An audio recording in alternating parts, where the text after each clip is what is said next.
છેલ્લા 24 કલાકમાં સુરત જિલ્લામાં અનરાધાર મેઘવર્ષા.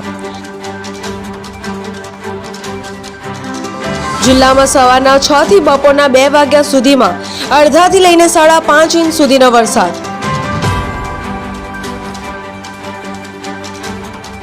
બારડોલી પંથકમાં 4 ઇંચ વરસાદ.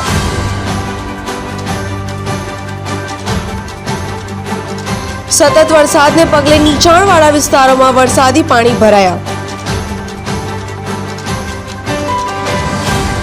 બારડોલી નગરના આશાપુરા, MN પાર્ક, DM નગરમાં ઘૂંટણસમા પાણી ભરાયા.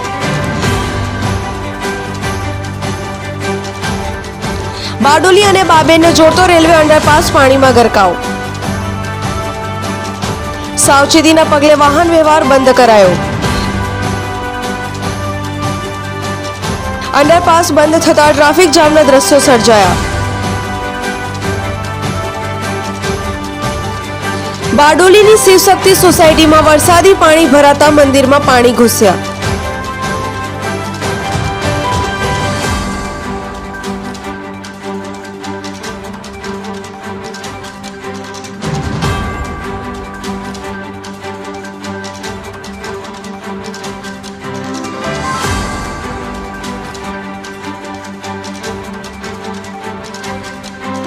પ્રશાંત પટેલ, AB48 ન્યૂઝ, બારડોલી.